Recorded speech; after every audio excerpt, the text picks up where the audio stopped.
8h32, dernière demi-heure des matins éphémères, et c'est avec Georges Goma, notre chroniqueur sociologue engagé, que je vais m'engager. Bonjour Georges. Bonjour Caro. Heureuse de te retrouver après 3 semaines de vacances. Ben absolument. Et écoute, comment ça a été alors? Ben très bien, la Gaspésie un tout petit peu, et puis les rénovations à la maison.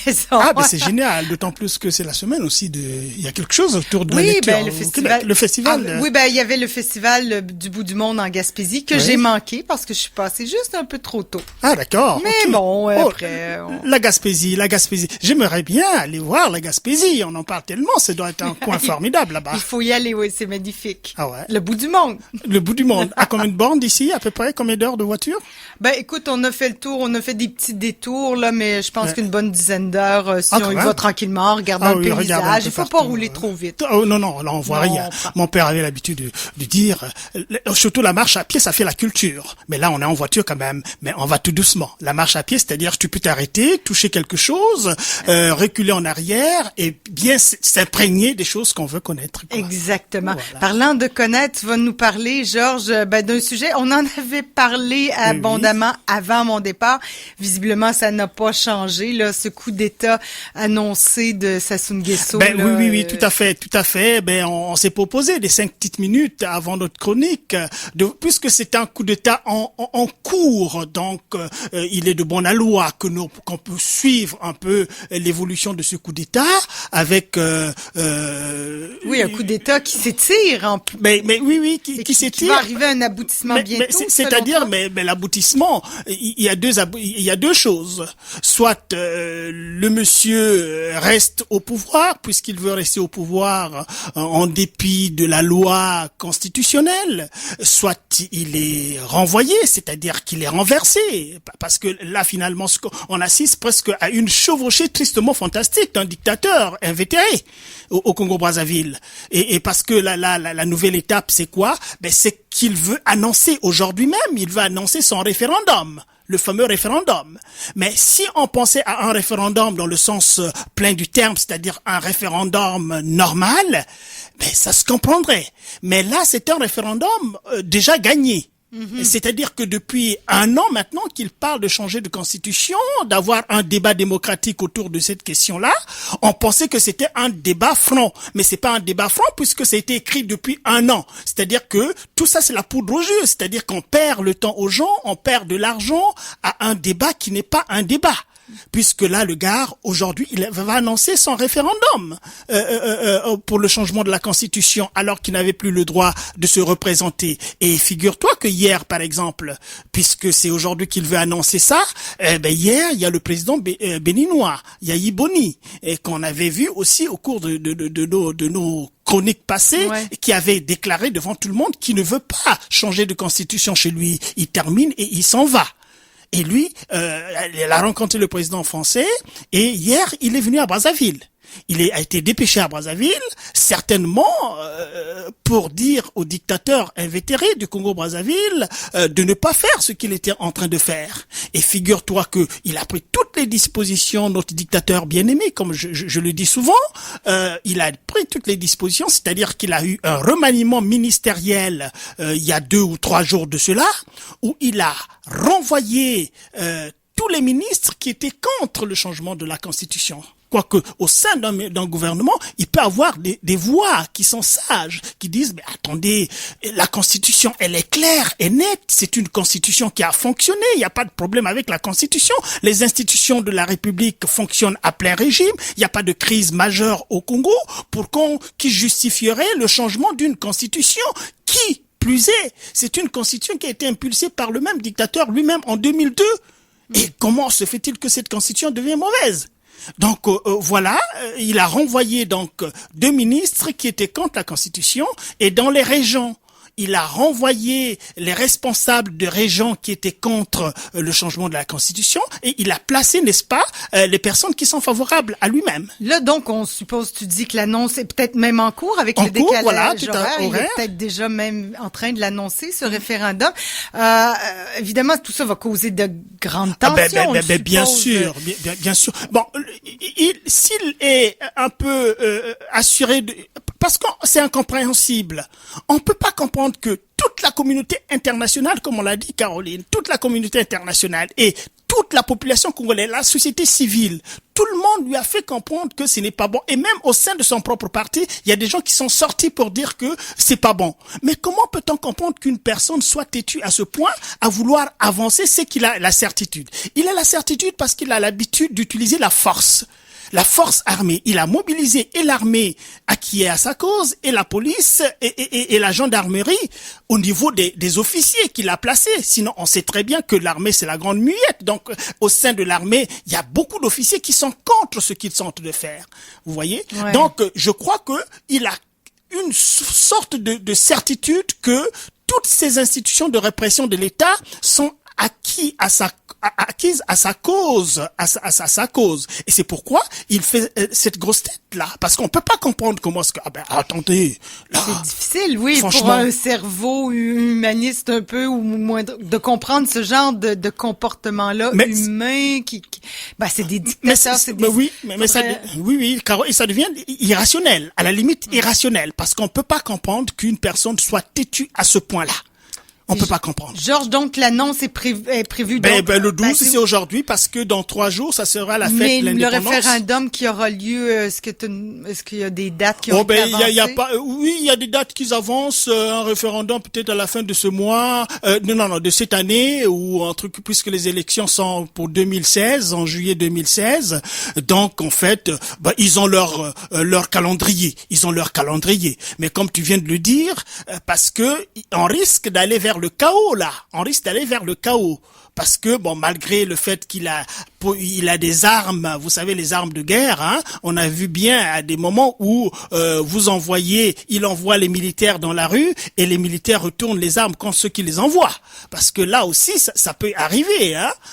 Donc, on a vu. C'est un vu. feu de poudre, là. Voilà. Donc, ça de près et on s'en reparlera. On s'en reparlera. Certainement, Georges, des suites de tout ça. Sinon, on avait, pendant que je n'étais pas là, tu avais commencé une série de chroniques sur la culture alimentaire. Oui, je trouve ça vraiment tout intéressant à fait. parce que la culture, c'est pas que les livres, les universités, c'est l'alimentation aussi. C'est l'alimentation, un secteur très important. Caro, on doit manger tous les jours. Et on avait mentionné que, écoutez, l'acte de manger, bien sûr que ça remplit des fonctions physiologiques qui nous maintiennent debout, mais aussi manger aussi a une dimension culturelle, alors bien affirmée. Et la dimension culturelle, c'est que finalement, nous ne mangeons peut-être pas les mêmes choses et on peut manger les mêmes choses, mais différemment. Vous voyez? Donc, c'est là où, évidemment, au Québec, on voit très bien, quand on parle de la poutine, aller en Chine, et quand on parle de la poutine, le Québécois sera bien content d'entendre parler de la poutine parce qu'il sait que ça renvoie directement à sa culture alimentaire et culinaire. Oui, j'ai manqué le début des chroniques, mais quand même, quand on pense à l'Afrique, on pense quand même à des terres qui sont peut-être moins fertiles que certains autres pays. Oui. Je suis peut-être dans le champ complètement. Georges, éclaire-moi sur ce sujet-là, mais vous avez quand même une bonne agriculture bien vivante. Bien sûr que oui. Mais quand on parle de l'Afrique, on peut pas parler de l'Afrique de façon homogène. L'Afrique est diverse et diversifiée. Hein. Il y a des terres qui sont très très très très arables et il y a des terres qui sont assez difficilement arables. La zone sahélo-sahélienne, par exemple, c'est une zone qui est assez difficile, qui ne voit pas pousser toute forme d'agriculture là, mais l'Afrique centrale par exemple, l'Afrique de l'Ouest, l'Afrique du Sud, il y a des espaces où on fait la bonne agriculture et qui fait pousser beaucoup de choses. Et dans cette perspective là, nous parlions des aliments de base. Oui. Les aliments de base, ce sont ces aliments finalement qui sont incontournables pour certains pays et pour certaines régions du monde. Tu vois un peu, c'est-à-dire des aliments qu'on mange tous les jours finalement, qu'on mange tous les jours et qui sont accessibles à presque toutes les bourses.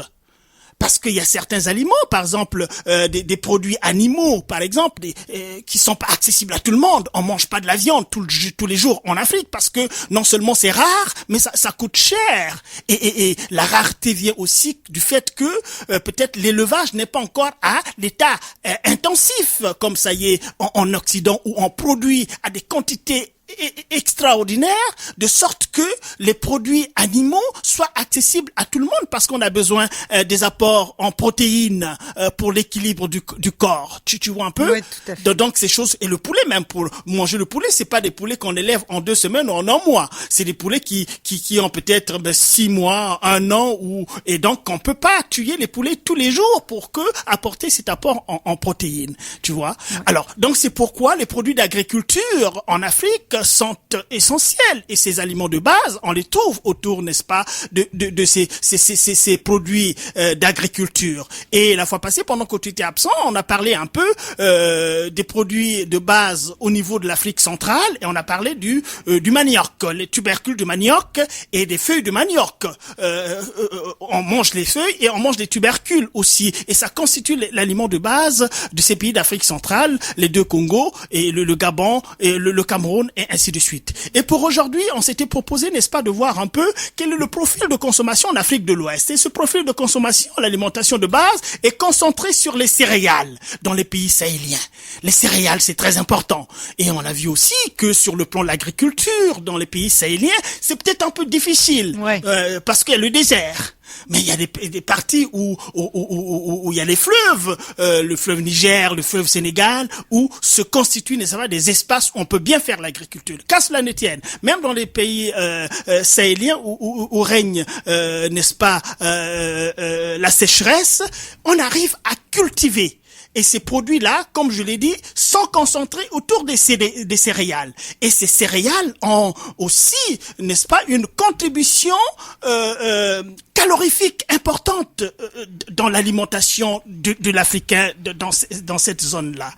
Et pour te donner, quand on parle l'Afrique de l'Ouest, on parle du Burkina Faso. On a vu le Burkina Faso beaucoup de fois ici. On parle du Togo, on parle du Niger, on parle du Mali, on parle de ces pays-là. Et je vais te donner un peu. Mais qu'est-ce qu'on parle comme céréales, Georges, là? C'est pas nécessairement oui. le blé. Ah non, on va le voir. Finalement, ici, fondamentalement, on peut citer, il y a le sorgho, il y a le mil, il y a le blé, il y a le maïs, il y a le riz aussi. Voilà, toutes ces graminées-là, on les trouve, n'est-ce pas, en Afrique de l'Ouest. Et là, j'ai essayé de conclure parce que j'ai regardé des recherches qui ont été faites autour de cela. La contribution calorifique est très, très importante et se trouve autour de ces céréales-là, puisque c'est ce qui est plus accessible, qui nourrit les gens assez facilement dans ces pays-là. Et qui ne demande pas de grande préparation, de transformation nécessairement. Qui demande pas de grande transformation comme la grande transformation du manioc, qui est très, très alambiqué et très, très, très lent. Mais là, par exemple, si je te prends ces céréales-là, par exemple, au Burkina Faso, par exemple, c'est le pays qui consomme beaucoup plus de céréales, et la contribution calorifique est de 65,1%. 61,5%. Et ensuite, il y a le Sénégal avec 63,4%. Le Niger, 62,9%. Le Togo, 48,4%. La Côte d'Ivoire, 31,3%. Tu vois un peu, donc c'est quand même... Or, à côté de ces céréales, tu sais très bien qu'il y a aussi les racines et les tubercules. Oui, les racines et les tubercules, il y en a aussi. C'est quelque chose qui pousse assez bien. Qui pousse assez bien, mais qui a, n'est-ce pas, la contribution calorifique est plus basse. Il y a les légumineuses aussi. Les légumineuses aussi, avec des contributions très basses. Il y a les fruits et légumes aussi. Il y a les huiles et les oléagineux. Il y a les sucres et les alcool, il y a les boissons alcoolisées et toutes ces choses-là. Alors, tu vois bien que les pourcentages que je viens de donner sur les céréales sont beaucoup plus importantes que le reste des produits qu'on consomme. Mm-hmm. C'est une fois de plus pour marquer encore l'importance des céréales dans ces régions d'Afrique de l'Ouest. Bon, là, je pose une question peut-être un peu bébête, mais non, ces céréales, on les consomme, on les exporte pas tellement. C'est pour la consommation locale, régionale. Hein. Il n'y a pas tellement d'exportation de céréales. Non, mais c'est d'abord pour les besoins de la population locale, parce que le mode de production est un mode de production. C'est c'est un peu de l'agriculture de subsistance. Ouais. L'agriculture de subsistance est différente de l'agriculture intensive où on utilise voilà la mécanisation qui aboutit, n'est-ce pas, à une production de masse. Et quand il y a une production de masse, c'est-à-dire que les besoins locaux sont satisfaits, et à ce moment-là, on peut exporter cela. Tu vois, mais qu'à cela ne tienne, on exporte quand même parce que vous savez, avec le mouvement de l'immigration, avec ces Africains qui s'installent partout dans le monde entier, c'est pas seulement les Africains ne se déportent pas ailleurs avec leur corps seulement, mais ils se déportent aussi avec toute leur culture, avec toutes leurs idées, avec tout cela. Avec toutes les maladies aussi. Vous savez, l'immigration, ce n'est pas que les hommes, c'est les idées, c'est de l'argent, c'est des maladies, et c'est de la culture aussi qui s'exporte, qui va ailleurs. Eh bien, à ce niveau-là, et évidemment, on trouve bien du sorgho ici, à Québec et au Québec et au Canada et en Amérique du Nord parce qu'il y a des Africains qui se retrouvent ici. Donc, allez-y dans les épiceries africaines, vous allez trouver tous ces produits. Le sorgho, le mil, le maïs qu'on trouve à foison dans ces épiceries. Ah oui, moi je serais bien curieuse de goûter le sorgho. Ah oui, mais le sorgho déjà il y a une belle histoire par rapport au sorgho, mais le sorgho qui est un aliment de base au Niger et au Burkina Faso fondamentalement, et le mil aussi, ça va toujours ensemble parce qu'il y a une parenté entre ces deux. Gastronomique. Oui, entre ces deux là, le mil et le sorgho, il y a une belle histoire parce qu'on avait montré que ce produit, le sorgho surtout, a commencé à se produire à l'état sauvage. Ah oui, c'est à l'état sauvage que ça se produisait. Et on connaissait 8000 ans même avant Jésus-Christ, on connaissait, n'est-ce pas, ce produit-là. Mais c'est au cours de l'histoire, n'est-ce pas, que ce produit a commencé à être domestiqué. Et la domestication du sorgho a fait que finalement, on le retrouve aussi bien en Afrique de l'Ouest, en Afrique de l'Est aussi, en Afrique de l'Est, et on trouve aussi en Inde. Et le sorgho en Inde est appelé le mil indien. Voilà, le sorgho c'est le mil indien. Tu vois un peu n'est-ce pas, la proximité entre ces deux produits-là. Voilà, ces graminées qui font partie, n'est-ce pas, de la culture alimentaire en Afrique de l'Ouest. Donc aujourd'hui, donc ce sorgho là est cultivé un peu partout. Je vois bien là dans mes notes, dans tous les continents pratiquement, sous des appellations tout à fait différentes. Je parlais le gros mil en Afrique, gros mil, et puis le millet indien en Asie, le même produit, le millet indien. Et le blé égyptien, au Proche-Orient aussi, au Moyen-Orient aussi, il y a le sorgho. Mais là-bas, on l'appelle, n'est-ce pas, le blé égyptien. Tu vois un peu l'articulation entre ces graminées-là. On parle du sorgho, on passe au mil et aussi le blé aussi. Tu vois un peu? Et il y a aussi le maïs aussi qui est très prisé en Afrique de l'Ouest. Et je crois que sur le maïs, la contribution calorifique du maïs, c'est beaucoup plus consommé au Togo. Tiens. Avec 24%, au Burkina Faso avec 11%, au Sénégal avec 6,4%, au Niger très marginal avec 0,8%. Est-ce qu'on peut constater aussi que ces produits-là, au cours de l'histoire, ça change. Il y a des consommations, ça va crescendo, ça rechute et ainsi de suite. Et c'est dû aussi, vous savez, parfois quand les récoltes sont bonnes, c'est bien, on en consomme davantage. Mais quand les récoltes sont mauvaises, on en consomme il y a des années plus difficiles que d'autres. Et quand il y a des guerres civiles aussi, voilà, tous les événements sociétaux ont finalement un effet, n'est-ce pas, sur la production. Et maintenant, on peut ajouter climatologique parce que des catastrophes. Voilà, climatologique aussi.